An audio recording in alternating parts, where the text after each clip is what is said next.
प्यारे बच्चों, आज हम कक्षा 8 की हिंदी की पुस्तक के भाग 3 वसंत में से पाठ 1 ध्वनि नामक कविता का अध्ययन करेंगे। इस कविता के जो कवि हैं उनका नाम सूर्यकांत त्रिपाठी जी हैं। तो सर्वप्रथम हम सूर्यकांत त्रिपाठी जी के जीवन का परिचय करेंगे। सूर्यकांत त्रिपाठी निराला का जन्म काल सन 1899 से 1961 तक रहा। उनकी रचनाओं में क्रांति, विद्रोह और प्रेम की उपस्थिति देखने को मिलती है। उनका जन्म कवियों की जन्मभूमि यानी कि बंगाल में हुआ। अनामिका, परिमल, गीतिका आदि उनकी प्रसिद्ध कविताएं हैं। निराला जी ने स्वामी परमहंस एवं स्वामी विवेकानंद जैसे महान स्वतंत्रता सेनानियों से प्रेरणा ली और स्वतंत्रता संघर्ष में अपना महत्वपूर्ण योगदान दिया। तो चलिए अब हम कविता की ओर चलते हैं। अभी न होगा मेरा अंत, अभी अभी ही तो आया है। मेरे वन में मृदुल वसंत, अभी न होगा मेरा अंत। ध्वनि कविता में कवि सूर्यकांत त्रिपाठी निराला जी ने प्रकृति का बहुत ही सुंदर और अद्भुत वर्णन किया है। इस कविता में उन्होंने प्रकृति की मदद से मानव के मन की भावनाओं को दर्शाया है। ध्वनि कविता में कवि निराला जी कह रहे हैं कि अभी तो उनके वसंत रूपी यौवन की शुरुआत हुई है, अभी उनका अंत नहीं होने वाला है। प्रकृति के बारे में बताते हुए कवि कहते हैं कि हर तरफ हरियाली छाई है और पौधों पर खिली कलियां अभी तक सोई हुई है। कलियों के इशारे से यहाँ वो दुखी और परेशान लोगों की बात कर रहे हैं। आगे ध्वनि कविता में कवि निराला जी कहते हैं कि सूरज को आसमान में ले आएंगे और इन सोई कलियों को जगाएंगे। अर्थात वो निराश परेशान लोगों की जिंदगी को खुशियों और सुखों से भर देना चाहते हैं। इसके लिए वो अपनी खुशी और सुखों का भी दान करने हेतु भी तैयार है। कवि चाहते हैं कि दुनिया का हर इंसान सुखी रहे, सब सुखी रहें। इसीलिए ध्वनि कविता में वे कहते हैं कि जब तक वो हर इंसान का दुख और पीड़ा दूर नहीं कर देंगे तब तक उनका अंत नहीं होगा। तो चलते हैं कविता में अगली पंक्तियों की तरफ।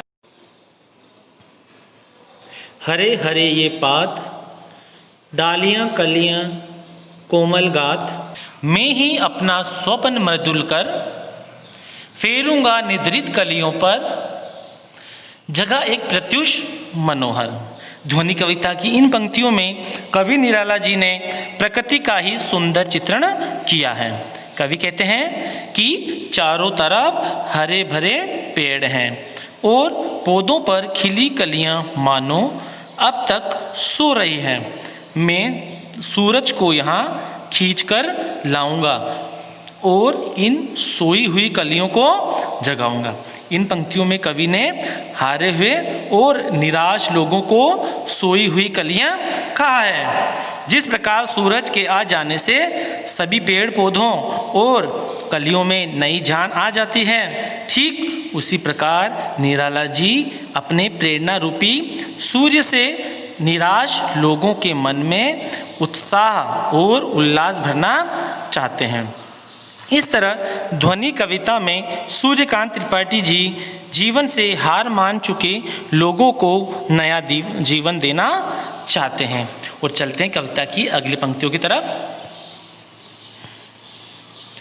पुष्प पुष्प में तंद्रा अलस, लालसा खींच लूंगा मैं, अपने नव जीवन का अमृत सहर्ष सींच दूंगा मैं। ध्वनि कविता की इन पंक्तियों में कवि वसंत रूपी उम्मीद बनकर सोए हुए अलसाए फूलों रूपी उदास लोगों से आलस और उदासी बाहर निकाल लेने की बात कर रहे हैं।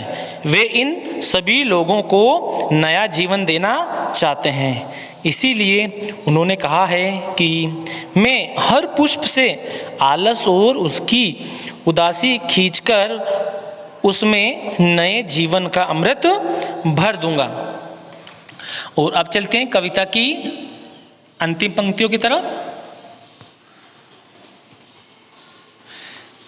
द्वार दिखा दूंगा फिर उनको, हे मेरे वे जहां अनंत, अभी न होगा मेरा अंत। ध्वनि कविता की इन पंक्तियों में कवि निराला जी कहते हैं कि मैं सोए हुए फूलों यानी कि जो निराश लोगों को जीवन जीने की कला सिखा दूंगा, यानी मैं उनको जीवन जीने की नई कला सिखा दूंगा। फिर वो कभी भी उदास नहीं होंगे, यानी कि वो फिर कभी भी उदास नहीं होंगे और अपना जीवन सुख से व्यतीत कर पाएंगे। कवि का मानना है कि अगर युवा पीढ़ी परिश्रम करेगी यानी मेहनत करेगी तो उसे मनचाहा लक्ष्य मिलेगा, यानी जो वो चाहते हैं वो उस लक्ष्य उन्हें प्राप्त होगा और इस आनंद का कभी अंत नहीं होगा। और जो उससे आनंद मिलेगा उस आनंद का कभी भी अंत नहीं होगा। इस प्रकार कवि कहते हैं कि जब तक वो थके हारे लोगों और युवा पीढ़ी को सही राह नहीं दिखा देंगे तब तक उनका अंत नहीं होना असंभव, यानी तब तक उनका अंत होना असंभव है। धन्यवाद।